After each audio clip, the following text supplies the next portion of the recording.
On Thalos 7, they aged the chocolate beans 400 years. Geordie LaForge thinks Wesley's glands are erupting with hormones. And Ensign Gibson pilots the ship. Hello, everybody, and welcome to The Seventh Rule with Cirroc Lofton. Hello, hello. My name is Ryan T. Husk, and today we're doing a review of Star Trek The Next Generation, Season 2, Episode 10, The Dauphin, written by, or as the French say, Le Dauphin, written by Scott Rubinstein and Leonard Mlodinow, directed by our good pal Rob Bowman. This was February 18th, 1989. Very special thanks to Fazia Rizvi for sponsoring this episode. Fazia, thank you very much for sponsoring this one. You must like it a lot. How are you today, Cirroc? I'm doing good. Doing good. You almost had a little James Brown for a second there. It's just you leaned in a little bit on a James Brown sound. Okay. So, legend. Absolute legend. So, everybody, something you may not know, those of you listening into our audio podcast, first of all, you guys, you can always check us out wherever you get your podcasts. Just look up The Seventh Rule anywhere you go, Apple, iTunes, whatever you use, Spotify. Just look up The Seventh Rule. We're there. All of our episodes are there. But did you also know that all of our episode reviews of all the new shows, The Seventh Rule 2 is also there. So if you are subscribed to The Seventh Rule, also do a search for The Seventh Rule 2. Subscribe to that one because that's got all our Picard, Discovery reviews, Lower Decks, Prodigy, Strange New Worlds, everything. If you like The Seventh Rule, definitely subscribe to The Seventh Rule 2 as well. Very important. Yeah. And also, please, everybody, super important, give us a 5-star rating on iTunes, and we will read some of those ratings out, and we'll read some of those reviews if you leave us a review at the end of the episode. So leave us a review, please, and a 5-star rating if you think we deserve it. Yeah, we do. It's worthy. It definitely helps out a ton. This episode itself, in particular, doesn't get my full 5-star rating. The Dauphin, but there were moments in there that I did think were enjoyable. I had a feeling. One of our free-for-all people, the people that you will see in the free-for-all, one of them said this is one of their favorite Star Trek episodes ever. So that person will explain that position later on. Okay. Stay tuned for that. But I had a feeling, Cirroc, that you would not feel that way. Yeah, I did not feel that way. There were elements of it that I did like. I like the fact that Wesley got a storyline and he got some focal point. Also got some good scenes with other characters. I like to see him and Geordie in different scenes together. Yeah. They have a good chemistry together to me. And it makes sense, them being working partners because of his intellect and because of, Geordie's experience. The two of them together would make a good team. Mm-hmm. So I did like that. You mentioned Ensign Gibson. Was that the blonde woman that was at the front next to Data at the helm? Yeah, that was her.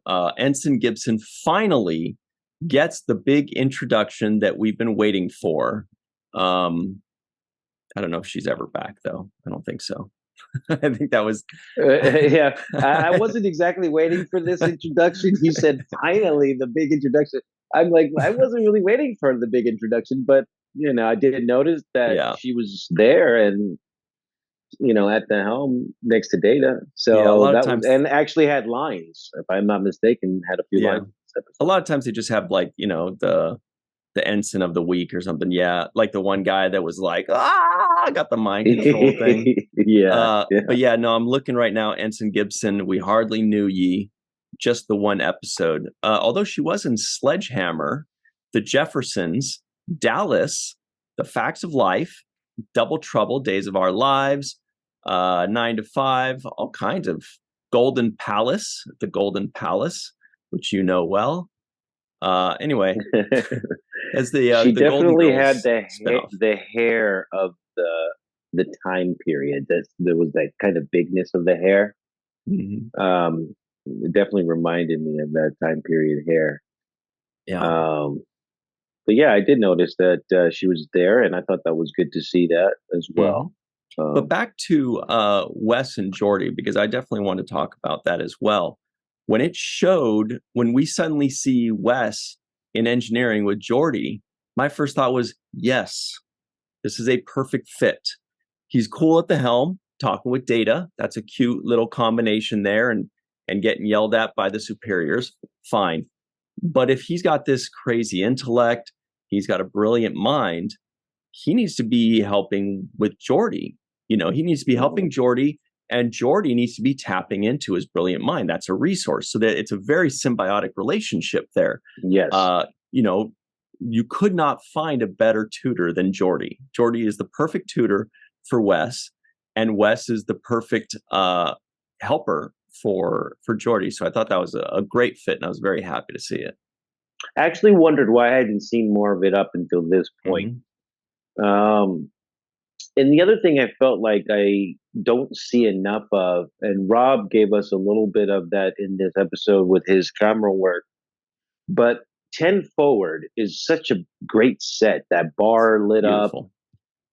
and it's just like you have that, you should use it and kind of film it more and just, I don't really even have a full grasp of the bigness of it and the layout of it. I kind of have slivers of it in my head. The bar is here, the tables are there, but I don't really have a very big, grand vision of it. The way I feel like I know Corks, for example, because been filmed so well. I know where the staircase is at Corks. I know, they really filmed the bar very well. 10 Forward is not getting that same coverage at this Totally. point, and I would like to see more coverage inside of it that space. Um, the other room that I think could use a lot more coverage, which we got in this episode, was the reactor room where the warp core is. Right? I mean, it's such a cool room with the blue light effects, and where the scene where they had Wesley and Jordy, it seemed like a place where they should be using more often. They use the bridge a lot, but I would like to see scenes and conversations happening in these various parts of the ship, which I think should get more coverage. That's all I mean. They could still have the same scenes play out, but let it play out in some of these really grand sets that you design. That's a really good point. It reminds me of when I used to work in locations. I worked in locations for a show on ABC back in the day, a few years ago. And you kind of get the sense that the people that are finding locations, or in this case, building locations, they're part of the storytelling. They are telling the story. When somebody finds Chateau Picard for Picard season one, they're part of the storytelling. When somebody's building these areas and creating this lighting, they are setting the mood. They are telling you a story. They are creating situations, and sometimes the writing and the directing and the camera work adjusts to the location. So you really affect the final product in an enormous way. And sometimes they see something when it's like an outdoor location. They're like, "Oh my God, this fountain's amazing. We've got to use it. Run through this fountain instead of going there," or something like that. So back Mhm. to your point, which is, this kind of using this location, it really, every time they're in a new location or a new part of the ship, it sets up like a different mood. It tells a story. It makes us go, "Oh, I wonder what that thing does," or, "Oh, this is a cool thing." Mhm. And, so I completely agree with you. But do you think that it's probably just a budgetary thing where it's like, this is always the bridge, this is always 10 forward, this is always whatever. And then for this week, instead of the little indoor fake outdoor courtyard, they just built that little miniature engine room kind of thing. And then next week it's torn down to be uh, a rock alien planet or something. Yeah, I'm sure a lot of it has to do with budget and trying to logistically plan how they're going to get all of the shots that they need for the episode. But for the stuff that is there, they can plan it out. They can write it out. A lot of that stuff is Mhm. just standing all the time and just not being used whenever they're not in that space. They're not going to really completely tear stuff down. They might dismantle things and tear things apart, And then move but it to they the won't, side. yeah, move to the side and then rebuild something else in that space. But the things are there, they exist. And um, if you do, for example, have a bar like 10 Forward and it has all of these cool, let's say, photographs on the wall or little things, like I want to see the little details. I want to see the bottles of alcohol on the shelves in Totally. the bar in the back, right? I want to see the backlit. I want to see the lighting on the countertop. I wanted the camera to kind of glide across that lighting. I want to see the craftsmanship of the design build. Even, are there windows in that space? Deep Space Nine had these really, really nice oval windows that were accented the quarters, at Sisko's quarters or anybody's quarters. They had the window design. Um, Even on the promenade, those large windows that you could stand and look out of, Huge. Yeah. and just capturing the detail of that molding and of those shapes, and they built it so you can look at it, and I want to see it. And so when I get to see little stuff, like when I see the operating rooms or the ops, and there was a lot of different locations, I would say, transporter room, the 10 Forward, um, Mhm. the room that they're in behind you. I don't know what they would call that, one of That the was like quarters, I sick guess. bay. Well, that was when they were in Oh, okay, that sick was bay, sick I bay. think. Yeah. But you know who would totally agree with you? Two groups: Star Trek, all Star Trek fans, and the art department, because you've seen it. Like they spend hours and hours Yeah. and hours building these sets. Hold the work, right? They're building when people are trying to shoot.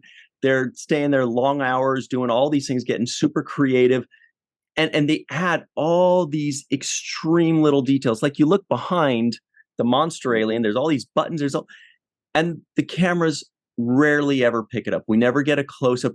The Star Trek fans are like getting screenshots and zooming in, and so these people put in all this work. They have incredible craftsmanship. They go into Yeah. incredible detail, and they do all that just in case the director says, "Hey, get a little close up of that," which hardly ever happens, right? But you walking around the promenade on Deep Space Nine, you saw all the details that were never picked up. Yeah. So I want to see that. I enjoy, for example, if Jordy and Crusher are working on something, I want to see them actually open a panel in the wall. They did that a lot on DS9 with O'Brien.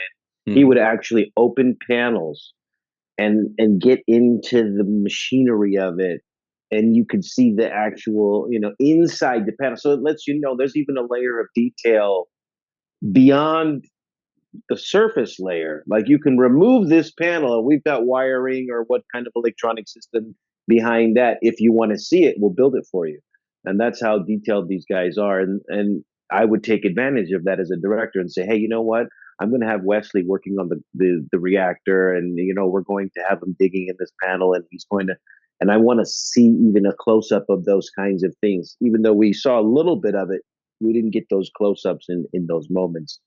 But Rob does his best to kind of show us the ship, and I think that's one of the elements that he does best when he's Mm. directing these things. He really tries to make more use of the ship than other directors, even sometimes taking risks that I would question, or just so he can try to do that. There was a shot, for example, of Geordi in the beginning at the table, and it was from underneath the table. I don't know if you noticed it, but the camera was from under the table, and it caught Wesley in the background and kind of closed on him, and they used a two shot on it. But I was like, are they under the table? That kind of point of view kind of takes you out of it a little bit, right? Yeah, it slightly takes me out of it because I'm thinking, where is the camera? And like, who looks at something from this kind of an angle where they're like, but it's a risk because he wants to shoot something in a different way. Maybe he's hiding something in the set that he's trying to not catch. I wasn't sure on why he exactly picked that, but Do you think it that was maybe it's unusual. because this is an episode, forgive me, but this is an episode where not a lot happened. This wasn't Yeah. a terribly exciting episode, and I don't mean that as too much of a knock. You know, there's some episodes that are about battles and some that are about relationships. There's some that are funny. There are others that are serious. There wasn't a ton that happened in this. This was more of a story. This was more of, you know, a love Mhm. story or an interesting thing that happened. So do you think that maybe he's trying to get a little extra creative with the shots just to give us a little bit more, a Spice it little up. bit, yeah. Yeah, it's a spice up. Absolutely. I think that's what it is. Because the story is slow and you know there are not enough curveballs in this episode. There's nothing there that True. makes you say, "Oh, I don't. Oh, I don't know what's going on here." The There only was time only you one curveball. Let me get only yeah only one. when that girl's friend showed up out of nowhere. Yeah, I was like, yeah, wait, who is this girl? And then you piece it yeah. together. Oh, it's Graham that keeps changing. Exactly. And we can get into that whole concept afterwards in a different discussion. But just for the simple fact of a basic story that has no twists, no turns, no morality play. Because at first I was thinking, oh, is this like a Cinderella story of a poor girl who's being forced to do stuff she doesn't want to do? And Mm, I thought, oh, is that what this is? And then I said, oh no, this is not a Cinderella story because there are no other like sisters to compete with her. It's just her. So this is a different story than that. And then I thought of the arranged marriages situation, like when you're forced into an arranged marriage that you don't like or want to be in, and you're dreading that outcome, and hmm. people are telling you, no, that's your destiny, that's what you're supposed to do, or that's how it goes.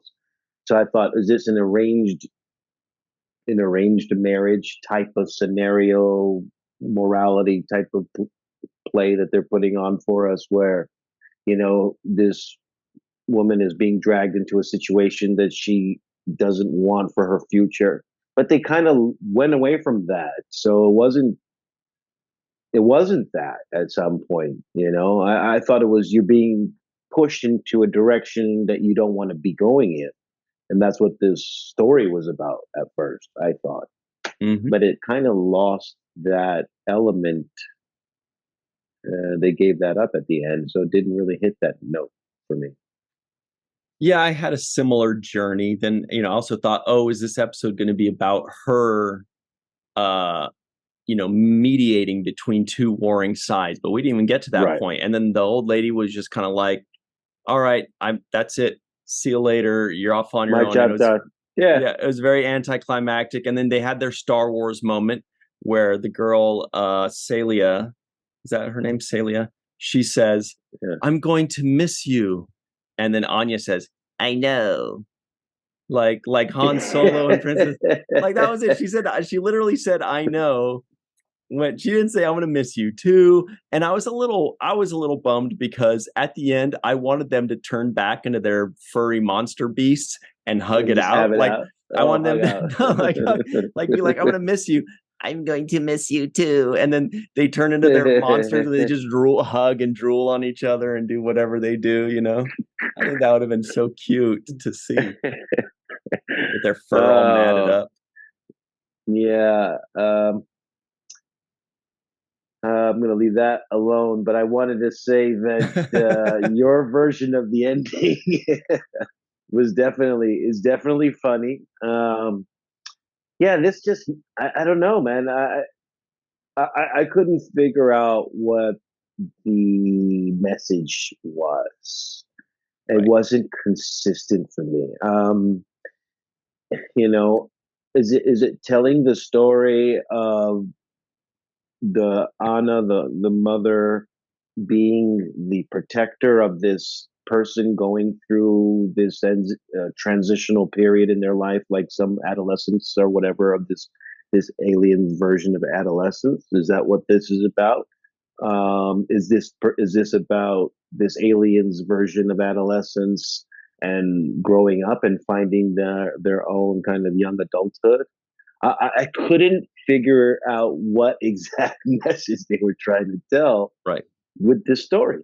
Like the pitch in the writer's room, a lot of times, like you mentioned, Cinderella, they'll say like, what about a Cinderella episode? What about a Rumpelstiltskin episode or a Leprechaun episode? What about a Three Bears episode? And then they incorporate Yeah, it. Roswell. It's Yeah. Roswell. Right. Something really simple to just pitch. But what did they say on this one? The pitch was, it's there's some people, they transport. Wes likes one. She's very nice to him. So, okay. Yeah, I'm waiting. And then she turns into Bigfoot. Yeah, so I wonder if maybe they did have like a pitch for it or an angle, and then certain things kind of got shaved off, where they had to cut certain scenes that explain things a little bit better. I don't know, because that happens a lot of times where they'll tell us, the writer or the director will say, we actually had to cut this scene that explained things a little bit more. So maybe there was something like that happened. But yeah, I don't know what the theme necessarily was. I guess the theme was for Wes. What about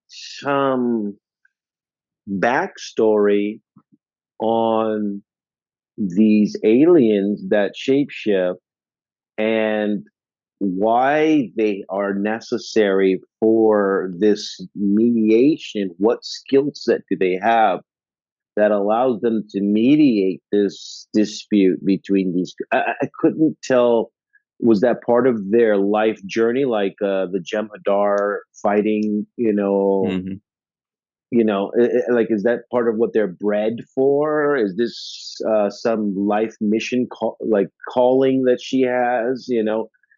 There was no backstory even explaining their purpose of trying to mediate this like, so what skill set do you have? Like, you don't even know what you're supposed to do, from what I heard from the character. I don't know what I'm going to do. Yeah. So, I mean, and the old lady that cracked me up, she said, "I'm older than you can possibly imagine." And I was just like, what a weird thing to say. Like, she's saying that we can't imagine a big number. What, like 4,000? I could 10 million. I can imagine these numbers. That you can't imagine a number that I can't imagine. You can't. It's easy. We understand numbers, even really big ones with a lot of zeros. We get it. But yeah. So maybe what it was they just want to give Wes a love story. That's probably where it started. They wanted to give Wes a love story that could not continue because it needs to be a bottle episode. So it needs to have an end where he doesn't see her again. Okay, well, they can't kill a teenager, so maybe they'll make it, to where she's not entirely as she appears, or maybe so it may have started out with, we got to give him a love story, but within these parameters. Maybe that's how it kind of started out. Yeah, maybe I'm giving too much credit. I don't know. No, I mean, for sure they wanted the love story in there. I just find so many flaws with it. It just was bothering me. For one, the absence of his mother becomes more prevalent in this episode. It becomes, to me, this is why you have a mother and a parent, because you're going through these feelings, emotions, you're having these kinds of things. He's obviously close with his mom. They've been, through the trenches together, which got him there. This is one of those moments when you reach out to your mom and have a phone call and say, "Hey, mom, I'm feeling this kind of way and this and that." And I would have liked to see that. It felt like he was on his own, and I really felt a little bit sad for him that he didn't have a family or somebody who really has his best interests at heart kind of giving him like Jordy's like, I don't have time for that, man. Get out of here, bro. Like, You got I'm raging focused. hormones. Go off. Get your hormones out of here. And then Guinan's like, get out of here, kid. It's about me now. It's like, right. And so that's what people do who are not your parents. Your parents are going to drop everything and be like, all right, what's bothering my kid? And I mean, most good parents are going to do that. Like Benjamin And Sisko did for Jake. When yeah, Jake was in love with a Dabo girl, and actually, we'll yeah. cover this on the other side of the break. We got to go on the other side, but I want to ask you on the other side how you felt about Wesley Crusher's, first love interest being a nice, sweet, cute young lady, and you got stuck with a 40-year-old woman No. in bed with you. Jake, if you were just like, hey man, why did I get stuck with like a mind sucker? I forgot what the episode is called. But we'll hit that on the other side. Also, I submit this was actually 3 love stories in one. There were 3 love stories in this episode, each one more beautiful than the last. But we'll hit that on the other side, everybody. You're going to want to stick around for this one. We're going to learn a lot. We'll be right back on the 7th rule. Hey, everybody. Welcome back to the 7th rule with Cirroc frickin' Lofton. Hello. So here are the Trivioids of the week. The Enterprise is approaching Clavdia 3. Geordi wants to make some routine adjustments on the deuterium control conduit. It's overdue. Anya likes humans. Superconducting magnets can rip the iron right out of your blood cells. Celia's parents both died shortly after her birth. Data uses a colloquialism. That was interesting. Geordi thinks Wesley's glands are erupting with hormones. Actually, he could probably see it with his visor. I wonder if his visor could actually see. He's like, I could see all kinds of volcanoes going up inside you, man. Worf likes women that hurl heavy objects at him. He got really excited about that. Wes orders Thalian chocolate mousse. On Thalos 7, they age the chocolate beans 400 years. Andronesian encephalitis is a contagious disease. Ensign Gibson pilots the ship. Celia wishes there were something she could give Wes. All right. Those were the Trivioids. What are you laughing about? We're laughing. You guys should have heard we were laughing too much on the break here. So we're going to continue. The question is, Cirroc, were you a little sad that Wes got a nice lady his own age for his first love story, and you got a 40-year-old woman? When I was watching him, have his moment in his love scene or his kissing, his first kiss, I was like thinking about my first time having that, feeling. And there's a lot of nerves in there involved with it because you're nervous. And it's just not natural to just kiss somebody you don't know and you're not really in a real relationship with. So, and you don't have the experience as well. So I felt that he handled it well. Thought he did a good job. I thought it made it a lot easier that it was somebody who was, attractive person that was his age. Yeah. But in this more similar way than in the differences, we both were in relationships that were not healthy, let's say, in an unhealthy situation.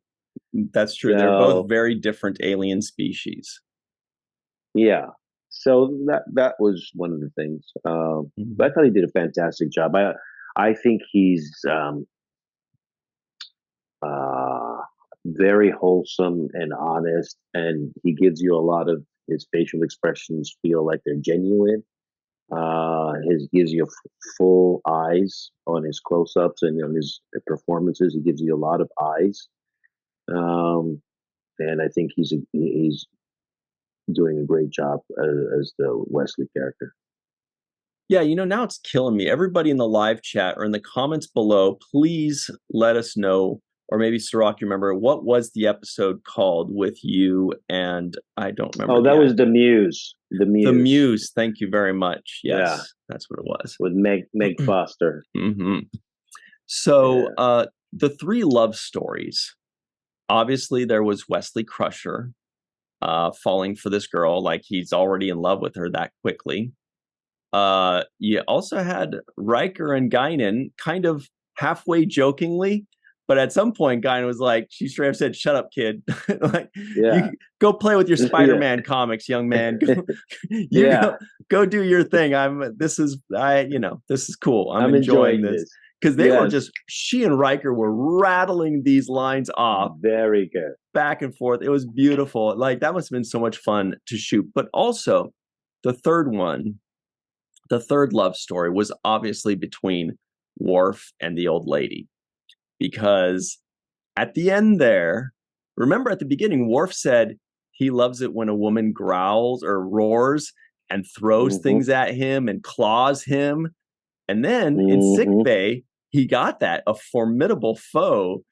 And then afterwards, when she's leaving, he wasn't like, "You better not set foot on this ship again or I'll take you down." He was like, maybe we should do this again sometime. You were a formidable opponent. And he was like leaning in and he even it like, would be an honor. yeah, he wanted to be on her. So I think that, and she was very receptive too. She's like, "Oh, I would like that as well, tee hee." So I think there was Yeah. something going on there. I think that was pretty hot. Yeah, Romantic. her voice, her and Wallace Shawn would be an episode worth listening to. Oh, do you like my voice? Yes. It would just, Kind of sounds like the but Lollipop Guild now. Celia, you must not touch that boy. He'll soil you and discard you like he once did to me. I don't know if that's really what she said, but I got Kai Wynn vibes from her. I don't know if you did too, but yeah, there were very some good. moments when I felt the Kai vibes from her, like just like, you're creeping me out right now. Just like ease up a little bit. Walking around the ship like it's your ship, telling people what to do. Don't do that, dude. Like, what the hell are you? Like, no tour for you. Tour's over. Yeah. What the hell are you doing? Telling people. She goes to the engineer. She tells Jordy what to do. She goes into the sick bay. She tells Polanski what to do. I'm like, who the hell are you? And Worf's she wanted to kill girlfriend. Hennessy. You can't kill the Hennessy. No. That would really, Start O'Brien would leave the transporter room and come after you. He'd that be could like, "All right, start a too whole far." intergalactic war right there. They killing Hennessy. Uh, um, Speaking of which, I thought it was a little bit weird, and just tell me if it's like if you noticed this when it was said when Dr. Pulaski was identifying the alien species or trying to identify the alien species that this woman was. Elastomorph or something like that. Yeah, I forgot the name of the character. I remember Celia, but she says in the Galactic Zoological Catalog is what she referred to, right?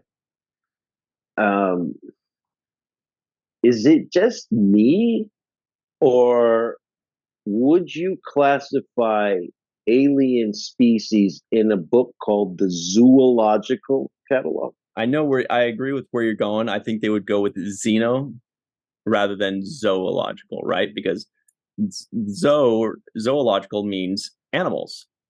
Animals, And yeah, she's calling them animals rather than xeno, which would be right. like other species or other aliens or things like that. Now that's a That's very what good point. Yeah.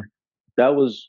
That's what popped up to me, and I'm thinking, well, you're talking about intelligent life that's actually, negotiating peace deals between other intelligent life, and you just referred to that life as essentially an animal. You categorize like some kind of bird or mammal, other kind of species, and I just didn't feel like that was the right verbiage to use when describing a possible ally in the Federation. Like, hey, should we let these zoological guys in the Federation or not?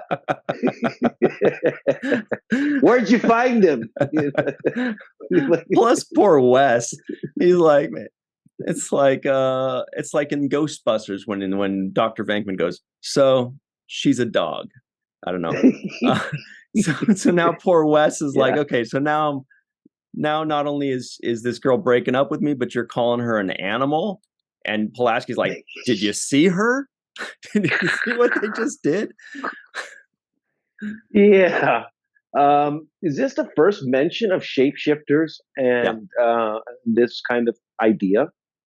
Unless Was it it's in an the original series that I don't remember. I don't remember. Or animated series. But it's certainly the first time in the Next Generation. So that was interesting. I did catch that. So as an idea, going forward, the idea of shapeshifter obviously becomes very relevant in Deep Space Nine, and I presumably get having its origin, at least in the Star Trek world, in this episode. Yeah, everybody in the comments, let us know if there's an original series or animated series episode that mentions shape-shifting or morphing or something. I can think of a couple that changed their shape, but I don't think it was ever mentioned. I'm not sure, but let us know. I will say, though, for the people that do really like this episode, I can see why. I did not expect to get emotional at the end, but I did feel for Wesley and for that girl at the end. I was like, the other stuff, was kind of up and down. But the point was, and I agree with you, that Will Wheaton actually did some really good acting. He does it with his eyes. He looks sincere. He looks real. He looks genuine when he's doing it. That girl was really good. The actress that played, she was very bubbly and happy and friendly, but not overtly so that it wasn't believable. She just seemed like she just wanted to be a happy person. She was excited to meet somebody. She was excited to have an emotional attraction and connection with somebody. So I can. And she played that newness, by the way, very well, like being new to things and saying, "Oh wow, what is this?" Like I felt like that was authentic in her performance. Because like, she had never been there. Yeah, that's hard to portray that with it still looking genuine. It could come off as sarcastic or fake if you're playing that, but she did it well, and it's not easy to do. Yeah. So yeah, I think that Will Wheaton, especially when he's working with other younger actors, we saw him really excel. We saw him in the episode with the little kids, and he kind of played the big brother to all those kids. I thought he really did well in that episode. We saw him on that planet surface where they were all running naked, or half naked. They were not naked, Cirroc. They all had some kind of little item.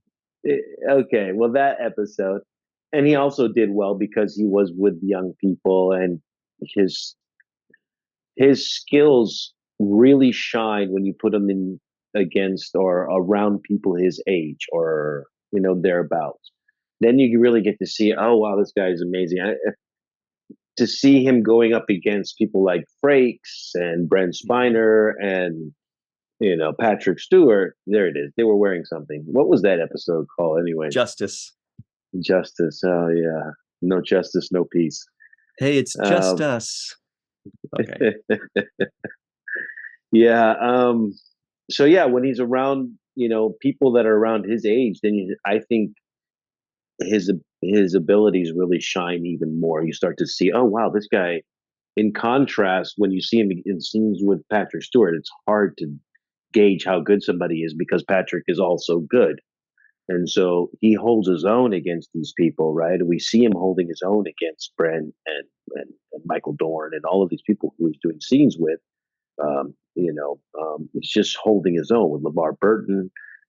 But when you see him really shining to me is when he's placed against with people his age. Then you say, oh, this guy's that much, better as an actor when you see him kind of in his own element. So Yeah. kudos to him for just being so great. I like the way he delivered "She's Perfect," to LaForge in that moment. I was a little bit not a big fan of the music. The music felt corny and almost like whimsical and almost too playful and fantasy to me. It didn't complement. It I didn't did give not it even the notice music this seriousness. time.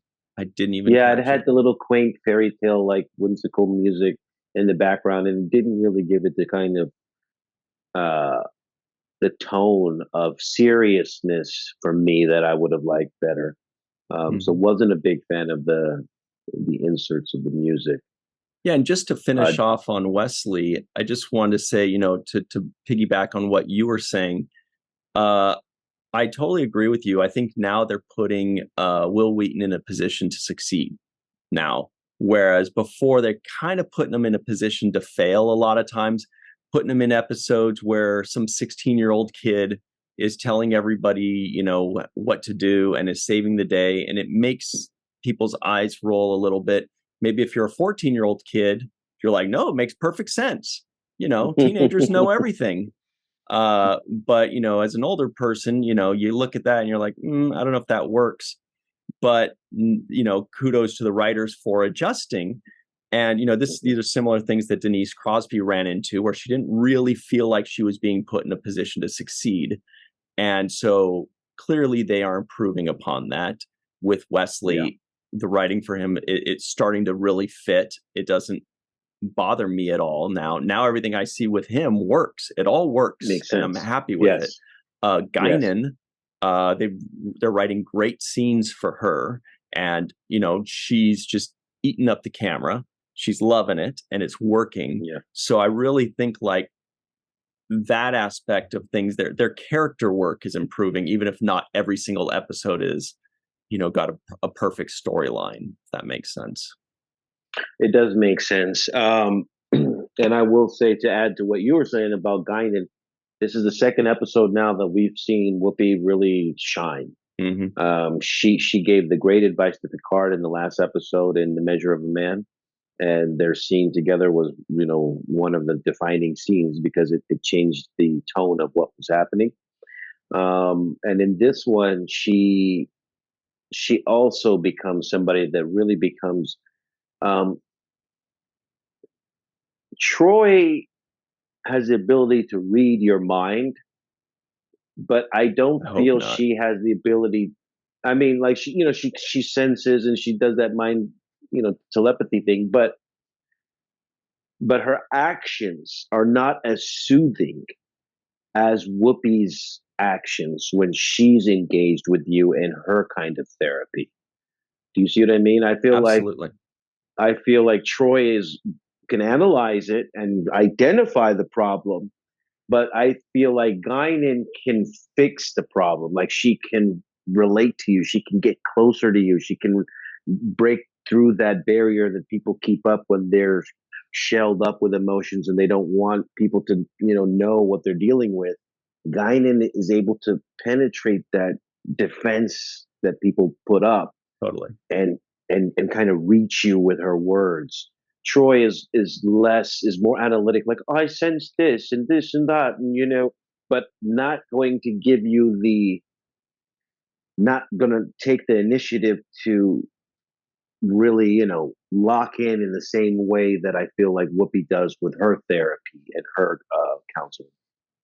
Yeah, they've definitely done, this is the opposite side of what we were just saying a few minutes ago, but converse to that is they've definitely done the character of Troy and the actress Marina Sirtis a disservice by bringing in a character with very similar skill sets or very similar role, which is the Mm-hmm. counselor, the helper, the friend. And I think that happened because, Tasha Yar left or Denise Crosby left.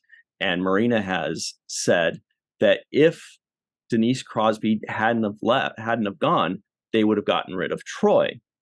And that would have made more sense to keep Tasha Yar and have Guinan fill that counselor type role. But since they lost Denise, so now they had two counselor types. Now at this point, it feels like they should have differentiated, like what you said, they're differentiating them a little bit, which is great, but I feel like they should differentiate even more and make Troy much more of a captain's advisor and being really involved in the diplomacy of things and just having a more important role of like talking to the alien ambassadors and, you know, really being whispering in Picard's ears what he should be doing, because clearly the helpful friend type, that's been taken up by Guinan and it's been done very well.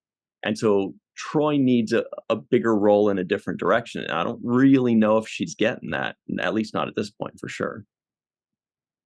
Yeah. And what I could propose another idea that complements what you're saying. I would have Troy be the voice of Starfleet and their protocol. That's a great you know, idea. The conscious of them, so Mm-hmm. that when Picard is going under counseling, she can say, well, and this is that. It's kind of the voice of Starfleet's point of view. Mm-hmm. Um, and that way they could have utilized her in that way. Yeah, she's more like a guide in that way. Yeah, that's a great idea. Right. And then also for diplomacy, which would be another Starfleet type of, usage of her skills. So she makes the first contact with people, or she's part of the arrival crew to greet people, makes an assessment, and then uses that assessment to inform the captain and make certain judgment calls about going forward. Again, in line with Starfleet kind of protocol. So she can be more of the regulation type of rule maker, kind of sensing vibe diplomacy person. And Guinan can be more of the personal, personal issues. You're breaking up with your girlfriend, you're dealing with this, and I'll help you with those personal, Right, the trusted friend. Absolutely. the trusted friend. Well, check it out, everybody. It's time for the home run of the episode, if you can believe that. What do you think, Cirroc? Who gets the home run of the episode? Yeah, I'm going to give it to Will Wheaton, Wesley. He gets his own episode. He holds his own in a lot of different scenes.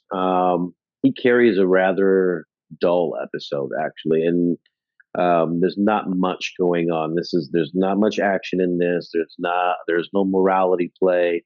This is just a love story, and for such a very basic, not too complicated love story, I think he carries it.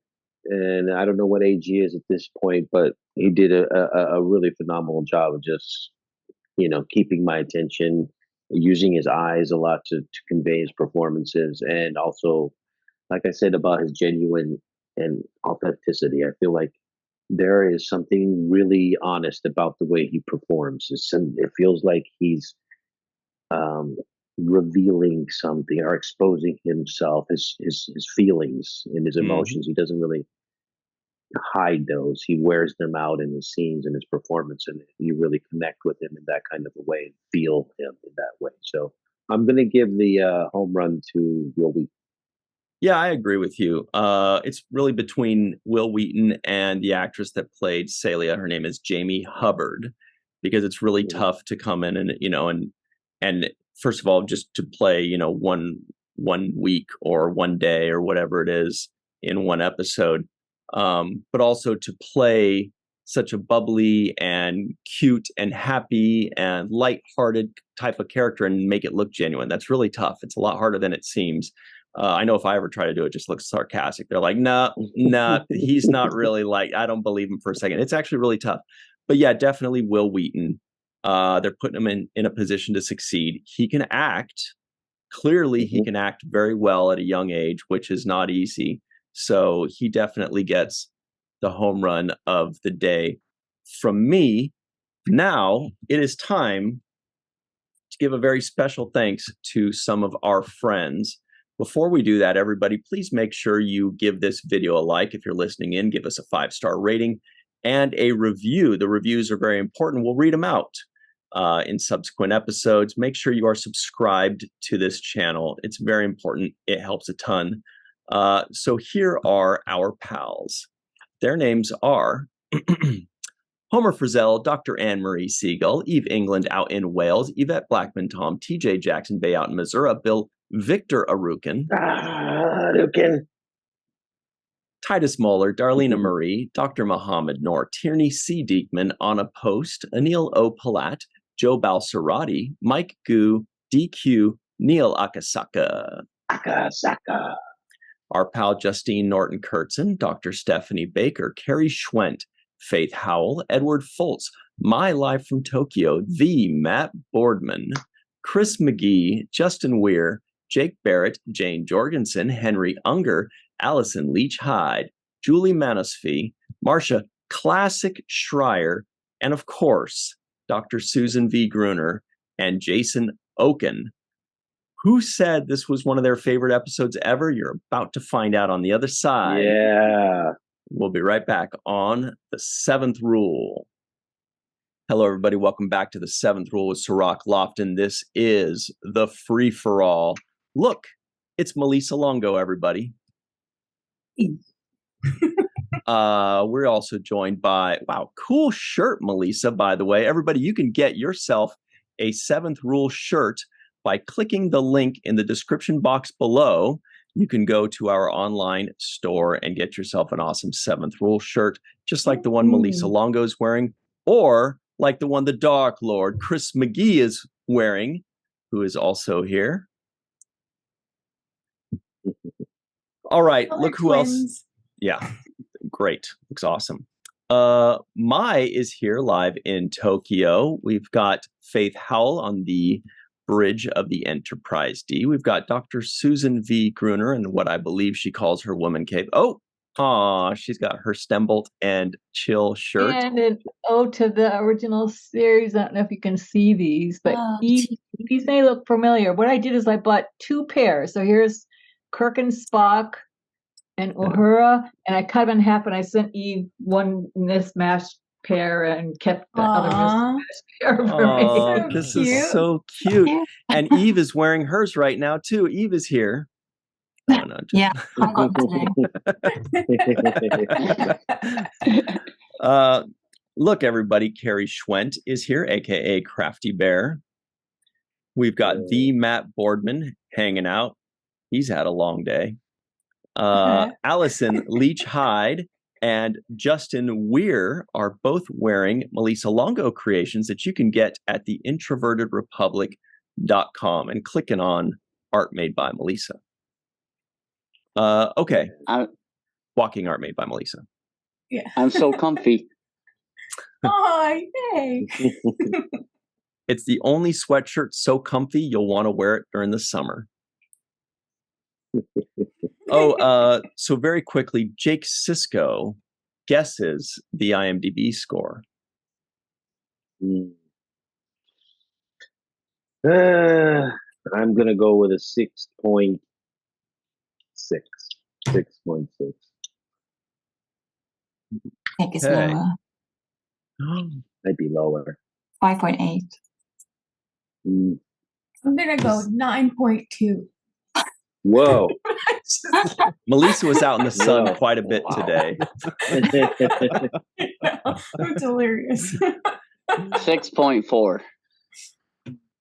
Anybody else? 5.9, Faith. All right. Here we go, everybody. The answer is the IMDb score is currently a 6.2. Oh. I love that Eve wrote that down. I do write it down. I know. All right. Any non-appearance mentions? I did not catch any. What about you, Dark Lord? No, I did not catch any. All right. It's official. So, Malissa Longo, can you get us started and tell us what you thought? Drink some water and tell us what you thought of this episode. I think you should tell me about my eyes. Iron. Tell me about my eyes. Yes, the heart in my day, the soul in my night. Shut up, kid. Shut up, kid. Beneath my wings. Tell me more about my eyes. I didn't hate this episode because there were a couple of moments like the scene between Riker and Guinan that just sold it for me. And then this Worf moment. Talking about the mating rituals of Klingons. We recite poetry. And throw heavy a lot. And duck. Man, I want to see the outtakes of that. See if you said anything else. I know. The episode. So yeah, it did have some good moments, but all in all, I left the episode feeling like I didn't really get the point. I didn't get the point. And maybe I missed it, but yeah. You and Cirroc are in agreement on that one, almost word for word there. But did you feel like Worf got a little bit randy when he was describing and he was like going, he was okay, that wasn't just me. Yeah. I mean, in the mix of all the good moments, because there were some good moments in this, but yes, him getting a little too excited when he's explaining to Wesley. But so did Riker and Guinan. And I'm like, kid, pay attention, because this is fun stuff. And he's interrupting, and I'm just like, Wesley, stop interrupting. Well, fun. Great stuff. Thank you. Somebody that's never interrupted or thrown chairs is Chris McGee. Chris, what did you think of this episode? Never been recorded anyway. What do I think about this? Well, if I were the sort of person to skip episodes during a rewatch of the show, this would probably be one of the few. Maybe because I don't find it relatable, not having had, puppy love in my youth, but also because how many times have we met shape-shifting aliens now in Star Trek so far? It seems almost like a crutch, maybe some lazy writing, I don't know. And they probably didn't even need that in this episode. That seemed like kind of like an afterthought almost. By my count, I think there's 3 now. There was Marcia in Star Trek 6. There's this Elastomorph and the Founders. Correct me if I'm wrong if there's more than I have forgotten about. We were asking about that earlier, if there was one in the original series. Star Trek 6, you got it. Excellent. Of course, my favorite scene, I'm sorry, but it is that flirting scene between Riker and Guinan, especially when Guinan forgets herself for a moment. Love it. Since the Oaken isn't here right now, I will mention one thing, kind of a cinematography thing that I liked. I don't know why, but I kind of liked when there was a scene when they broke up Wesley and Celia in the hallway in the corridor. And it ends on an interestingly framed shot of Wesley just kind of leaning against the wall. And for some reason, I like the way that was framed. I'm not a cinematographer. I can't really articulate why I liked it, but it just kind of enhanced the loneliness that he was probably feeling right at that moment. Yeah. Of course, Guinan's closing lines of that little flirting scene kind of reminded me of the words. Not the flirting scene, excuse me. The scene when she was consoling Wesley near the end of the episode, saying that, each time you fall in love, it's going to feel different, reminded me of the words of another wise person by the name of Huey Lewis. First time you feel it, it might make you sad. Next time you feel it, it might make you mad. As for my memorable quote of the episode, there weren't that many, so I'll just pick the one that for some reason has stuck with me, and that is careful putting me on a pedestal so high you may not be able to reach me. Yeah. Good stuff. Thank you, Dark Lord Chris McGee. Real quick, this was Iman playing Marcia, Star Trek 6. The cool contact lenses. Everybody remembers Iman, Somalian, I believe. Married to David Bowie. David Bowie's wife. Right. Okay. Mai is live in Tokyo. What's up, Mai? What do you think of this one? Barely live. They need to do their research at Star Trek a little bit more. The Dauphin, it's the title for the eldest son of the King of France, not the princess. It's for a prince. So hence the background. That's the coat of arms of the Dauphin. It was used for 500 years in France, and they still missed it. But whatever. This episode was rife with more lines of the episode than perhaps any to date. I thought it was hilarious. I'll leave it to Chris to pick up all the rest of the other lines, but I was cracking up every other minute in this episode. I thought it was fun. But for me, this was a love story, but not a lightweight, roll your eyes kind of love story. I think this episode represents Wesley's transition from boy to man, to be honest. There are various kinds of amorous love, starting with puppy love, which the crew suspected this to be, which is mostly hormonal. And then there's that kind of love that stays with you forever. And it shapes the kind of partner you'll be with the other person, with every other person you'll be with for the rest of your life. It's the blueprint that defines your understanding of romantic love.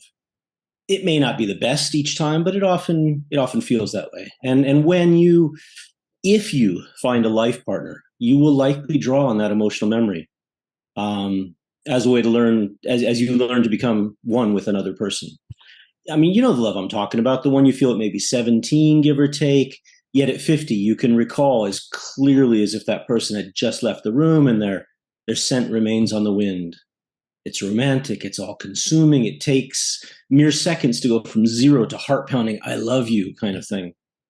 The sense of them before me, the sense of their happiness equals my happiness. The knowledge that they are known as deeply by nobody else as they are by you and vice versa. I think this signifies adult love, which is why I think that it signifies his transition from boy to man. This I felt completely in my life twice, but years later, every tiny detail remains as crystal clear, every look, every word, every feeling. To have felt it is to be able to recognize it in others, and this is what I saw. This is what Wesley felt, I think. And the depiction by Will Wheaton with such incredible aplomb for such a young person, far more than the script or the words, is what told me that this is what was being conveyed to the audience. So for me, this episode was a great love story, and who doesn't love a great love story? Me. Great stuff, Mai. Thank you very much. Faith Howell is here. She disagrees with me. She agrees with you. I could tell from her reaction. What do you think of this episode? So I tapped into that little bit of French history as well, that I was looking at. I know we learned in French class, Dauphin would be a male ending and Dauphine would be the female. And so I wondered if that was a mistake, that it was just misused. But I also made me wonder, maybe the story wasn't supposed to be pointed to Saleya, but it was supposed to be pointed to Wesley, perhaps. I do know that in France, I looked up, they do call this episode La Dauphine. So, well, who knows? I guess that's up to the interpretation. I definitely got Romeo and Juliet and like the Little Mermaid vibe sort of infused together, which I thought was an interesting mashup. My favorite moment, I think, of the episode, though, was when they're talking about how having a great time makes you sad. And it gave me like Sunday Star Trek convention vibes of that. I'm having such a blast. I love being with all of you guys, but I know it's coming to an end very, very soon. And so I thought that was very poignant, and I could feel what she was feeling in that moment. Great stuff. Thanks very much, Faith. Dr. Susan V. Gruner is here. Sometimes she's in Greece. Sometimes she's in Florida saving the state. What's up, Sue? What'd you think of this Good luck one? with that. I didn't hate it, nor did I love it. I agree with Mai and Faith about Will Wheaton, the job he did. I thought he was great. There's just some messiness in there with all that other stuff with the changelings or whatever they were called. I just didn't think that fit in right. It was missing something. I absolutely did not like the whole Riker and Guinan thing. I thought it was creepy. If a guy talked to me like that, I wouldn't smack him side of the head, but he would get about 30 seconds and I'd leave. That's just so bizarre. One thing that I thought was weird that I just noticed on this, remember when this came out, all we had were 19-inch TVs. That's what we had back then. Now we have ginormous TVs, and we notice, or I notice, I'm sure everybody does, a lot of bizarre things. I think they put too much makeup on these people. Did you notice all the blush they put on the women? It's like shitloads of makeup that you don't normally see these days. Well, maybe they put shitloads on, but they're better at it. But yeah, not exactly my favorite, but I give Will Wheaton kudos for the job he did here. Mm-hmm. Very nice. Thank you. Not the shape shifting into those bizarro pseudo. I'm not even sure what to call them. Sleazaks with claws. Nightmare fuel. Care Bears? Those things needed more blush, that's for sure. Matt, real quick, is that an HD thing? Is that back in the day you needed that extra makeup for it to kind of show up on screen, but now in HD we're seeing every detail and it looks a little extreme? Yep. Okay. So you worked on that, right? You helped to make those things pop. Okay, maybe more on that in a little bit. Right now, and Dr. Anne-Marie Siegel has joined us. More on her in a moment. But right now, #1 Star Trek / Star Wars fan, Eve England, is here. What did you think of this one? Yeah, I think the problem I had with this one mainly, I think I literally caught up with the last 3 episodes that I hadn't watched before the last one we watched. So which actually I thought some of those were actually way better than I was expecting. So I was kind of expecting the flow to keep going, that this was going to be another really good one. But I think in contrast, to last week's episode, this just feels it completely flat. Like everyone said, it just lacks something. I mean, I agree it was funny. There were parts of it that I thought were fairly entertaining, but again, it just felt like a complete filler episode. Again, like Wesley, I think he was great. But yeah, it wasn't, I just felt it sort of fell down by reference to some really good episodes we've just seen. But going back actually to Sue's point, there's a couple of points I did sort of note, and I think it's more detailed stuff that you could really see. I just loved the texture of all of Guinan's fabrics and her clothes. And I was like, this is another brilliant example of how Trek does really good knitwear. Even in her hat, she had this sort of textured stuff. I thought that was really beautiful, how that kind of came up on the screen. I really liked that game that Wesley was playing. I don't know if it was some sort of futuristic battleships or whether that is a game that we know about. I didn't know anything about it, but I thought that looked really good fun. And then I think the visuals of 10 Forward were great. The music was I think the music was really good, but it's sort of, the music seemed to be far more dramatic and entertaining than actually the plot was. So there was a sort of disconnect to that, but I thought the music kind of added at least something to it.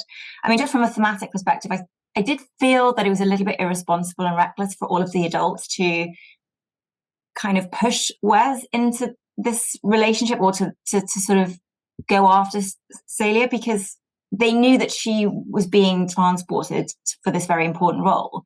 And it just felt that it just felt cruel to Wesley when they knew he had feelings for her, and they just let it run, and they were egging him on basically. And, and it didn't obviously wasn't going to end well for him or for her. So again, that didn't sit comfortably with me. So I thought that was a little bit odd. And yeah, why on earth did they change into those scare bears when they were those beautiful light beings, and why they weren't the light beings in their quarters? Just, again, I thought maybe I'd missed it, but just didn't quite make any sense. So yeah, just I think it could have been a really good episode if they'd gone into the politics and why she was so important, how she was going to save this planet. I think would have been much more interesting, possibly, than focusing too much on the love story. Really cool that you mentioned the game. I was fascinated by that too. I actually paused it to get a good look at it. Kind of looked like a mix between chess and Battleship and Stratego. Yeah. Those were my thoughts on that one, but that's cool. Thanks for mentioning that. Carrie Schwent got pissed when you said Scare Bears, but she liked this episode. What do you think of it in actuality? Nah, given the nightmare fuel of especially the smaller one, Scare Bears is absolutely appropriate, and I love it. Is this episode perfect? No, but it has so many fun moments. Will Wheaton is just on top of his game in this episode. So much face acting, so much he says just without even having to say anything. I thought was just so great. Even when he played the petulant, okay, you lied to me, so I'm mad at you right now, but I still like you, and conflicted. I honestly would have liked at the end of the episode when she changed, for us not to see what she looked like on the transporter pad, to only keep it on his face with all the glow and just keep what she actually looked like a mystery. Yeah, if I had to change one thing, that's probably what I would do. I have a couple of fun facts about some of the guest actors, but I'll save that for later. I did enjoy Worf's scene at the end with Anya when they were having their, okay, you're cool, yeah, you're cool. Maybe next time we'll have some fun and fight on the same side instead of trying to wrestle with each other. I thought they had a very interesting, very platonic chemistry to them. Yeah, got that. And I will absolutely jump on the Guinan Riker hysterical bandwagon. I love rewatching just that scene alone and enjoying Wesley's face. Like I said before with the face acting, his face acting in that scene is just so many levels of hysterical, including the eye roll. And he's like, "Okay, fine, you two have fun. I'm gonna go figure it out myself." Where is it? Oh yeah, and yeah, with the I will preface my limerick by quoting Dumbledore from Harry Potter and the Half-Blood Prince. "Oh, to be young and to feel love's keen sting." I thought very much is appropriate for this episode, and I will now present the following. Falling in love when you're young can be grand. Be careful, as it can get out of hand. Suddenly your eyes meet, your heart skips a few beats, but it can end as quickly as it began. True. And I wrote that one half asleep this morning in about 5 minutes. It just sort of popped out. I love it when that happens. Speaking of half asleep, the Matt Boardman said he was up all night. What a trooper. What do you think of this episode? This is always it's a fun one. I mean, does it advance the plot in any way or anything? I know, but it's one of those interesting filler episodes for me. It's nice to know that in the 24th century that teenage dating is still awkward. And in some ways I can relate to Wesley because my dating experience was not that great when I was growing up. Yeah, no, it was not. I mean, I don't know. I was too busy being a nerd and playing sports and stuff like that, and girls were like this. I mean, I have 4 sisters, but like girls outside of my family, that they were like a whole other like uncharted territory that was very awkward for me. I was very much you see that Sky today, talk about blue. Anyway, but I like I like how things progress. There was definitely some funny moments, and and I thought it was interesting to read that Will Wheaton would later refer to this episode as kind of some parallels to things that had happened in his own life, where he had, bore himself to someone who turned out to be a monster. And I think, I think all of us at some point or another can relate to that experience. But this also was a fun episode in the remastered to work on, because we got the opportunity to work with Dan Curry, and and in the remastered version, the asteroids that they're standing on when they're in the holodeck, those are all, we had the opportunity to replace those, because unfortunately the transfer was not well, they looked like meatballs, basically bushy meatballs instead of asteroids. So we had to yeah, so we had to replace those. But that was really cool. But what's great is that Dan got to then come in, and he got to kind of tell us, like, this is what my original idea was for this, and so then we were able to help him realize what he had pictured back then. And yeah, it there was a lot of we talked a little bit about the makeup, and yeah, it's I was always taught it's the squint test, right? Because I do some graphics like the LCARs, and Doug Drexler always taught me a technique that Mike Okuda actually taught, and it was called the squint test. And is when you stare at the screen and you squint your eyes, if you can still see what's going on, then it's going to pass the test, because you have to realize that once it's on camera, it's going to be something's going to be off in the background. So I would imagine that's probably why the makeup was as layered as it was, because they were thinking about how this is going to be captured on camera and then transferred over to basically VHS, where it's just, it goes through a Vaseline filter or something on its way over. Wow. Great stuff. Lots of knowledge there. We got Okuda bombed. We got Doug Drexler bombed, all kinds of good stuff. Thank you very much, Mr. Matt Boardman. Allison Leach Hyde is here. What's up, Allison? What did you think of this episode? I like this episode. I liked getting something that wasn't as high stakes after having, 2 weeks of very high stakes. And it is a lovely little love story. So I like those things. And it's also funny. It's a great character development for both Wesley, of course, and Worf. We get a lot of good Worf in this, which is always fun. And I was thinking, like, why would Wesley go to Worf first for love advice? And then I'm like, oh, wait, Worf's the one tucking him in at night. He's the, parent that he has. Like, oh, so he went to his parent. I'm like, oh, that's funny. So that just occurred to me. I thought that was cute. The game board that he's playing on is actually a prop from RoboCop. Originally, they rented that, and it's also in Back to the Future 2 in Marty McFly's den in 2015. So that's an expensive prop. They had to go rent that one. So fun for that little background there. And my favorite line is a Pulaski line, and I love her in this, even though there's barely any of her. But the fact that she jumps in front of her patient when the big scary monsters come out about to, put some hurt on Worf, and she's like, no, I'm going to stop this. So I love that. But I love the line, and I use the line fairly frequently with my children. If you mean mathematically, yes, the probability is not 0. So I paraphrase that one a lot in my life.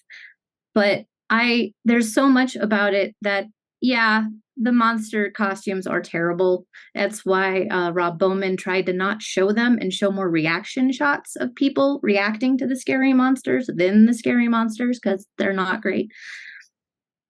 But I liked the care that all the adults were having for Wesley, because as much as you want to save somebody from heartbreak, they're going to be heartbroken anyway. So you might as well let them have a little bit of joy first. And my favorite is probably when Guinan at the end comes and sits down at the table and does this. Because that's That's Wesley's face. And one of the best ways to get somebody to open up to you is to mirror their body language or the words they're using. And she just sat down and just did it, like, and just waited for him to start talking. And I thought that was wonderful. So that's why I like that episode. It's sweet, and we know it's not going to be terrible. It's not going to be the end all be all of love stories, but it's a sweet story. So I like that one. Great stuff. Thank you very much, Allison Leach High. Did somebody say patient? Dr. Anne-Marie Siegel is here. We teased earlier that somebody here said it was one of their favorite episodes ever. Okay. It is Dr. Anne-Marie Siegel, who, by the way, requests that we all mimic her body language while she talks about her favorite episode. What do you think? I just love it for like the nostalgia. I mean, it's impossible for me to ever judge it now because I saw it when it first came out, and I was like, I guess 4 or 5, probably 4, and yeah, I don't know how old it was, 4 or 5, and it's impossible for me still not to see this episode through like little girl eyes. And it was so magical. That monster was so scary, but like, it's one of the episodes where like, it's relatable as a kid, which made Star Trek TNG like such a great family, like viewing show and family bonding. I guess just, like a couple other, 2 other things, or one other thing really. Cause I just like can't gush enough about like the Wesley Saleya scenes and how it's like Data's day, and you get to really see like a slice of life just in Wesley's life when he like goes around talking to everybody. It's just so brilliant and wonderful, and the stakes aren't that high, and there's like a cute little, what I wish was not just platonic, relationship with Worf and Anya. But like one of my favorite things is like the Riker Guinan, like obviously that seems creepy, and in some ways I'm like, were they just messing with Wesley? But then in other ways, like after like Star Trek would be on from 9 to 10, like sometimes me and my sister would pretend to be asleep so we could watch more TV, and my dad would like go back downstairs and hang out with my mom. And Love Connection and then Studs were on after, and this is totally how they talked on Love Connection. So it really like wasn't that far off for the time on TV. But I just love everything about this episode. It can do no wrong. Great stuff. Did not disappoint. Cirroc, any final thoughts on this episode? Oh, you skipped me, Ryan. Oh, Justin, we don't see your video. Where'd you go? Justin's in the house. Oh, where did I go? So sorry. Where we just had you. You're adding your video now. Hopefully. There you are. I don't know what happened with that. Anyways, yeah, I'm still here. There you are. Yeah, go for it. So this episode, it's funny because normally I'm one of the first few to start the free-for-alls, so going last, you guys said it all. I agree with most things that have been said. This episode is okay. I don't love it. I don't hate it. There's definitely a lot of funny moments. But I'm just going to tell you a few funny things that I jotted down. When Wes was creeping on the girl before he knew her, he goes to Data. And I was like, oh, Data's the new Facebook stalker. You want to know something about someone? You just go to Data. He'll tell you straight up. Anya, what a crazy old scary woman. It made me think of Kai Wynn. I could just see those two sitting down at a cafe, sipping wine during the day, just talking shit about everybody around them and having a great old time.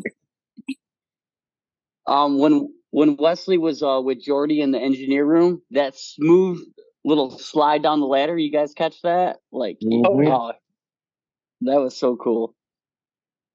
Oh, come on. You tell a boy and a girl that like each other that they can't see each other. Are you kidding me? What's the first thing they're going to do? Like, that's crazy. So, yeah. The final thing I will share is that Dan Curry used a painted morph scene, a hand animated sequence from picture to picture. So that was all hand drawn, right? That was previously used in Friday the 13th Part 6, Jason Lives, by Dan Curry. I had no idea he had a horror background, so I wanted to share that. But yeah, nice to see y'all.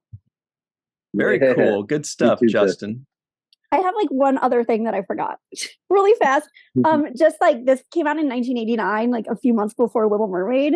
And one of the best things about that year and this episode and like what it was like to be little then is that Patty Edwards, who was Anya's voice, she was actually like Flotsam and Jetsam in Little Mermaid. And it just felt like in childhood, that like voice was everywhere. And she did like tons of voiceovers. So it's like another fun thing to really make it appeal to kids, which is a great starting point. Were those the evil eels? Yes. Wow, very good. Just misunderstood, but yes. Okay, I have a question. What is The Little Mermaid? I do not know. Oh. Is it a movie? Yeah. Yeah. Disney? Oh, yeah, it's a movie. Okay. It's a Disney movie. Original story by Hans Christian Andersen. Thank you. Okay. With Renee Auberjonois. Yeah. Right. Yeah. Doing the chef. Mhm. I guess maybe if I had children or something, I would know what that is. But otherwise, You know The Lion King? I've heard of it, but I have not seen it. Yeah. Oh, man.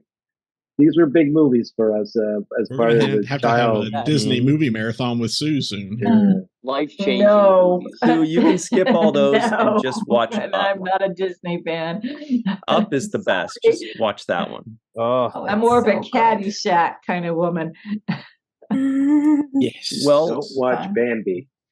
Hey, Sue, you got that No. at least you got that going for you. Which is nice. The Dalai Lama himself, Cinderella. We're sitting around smoking, you know, it's like, yeah. I got that going for me. Which is nice.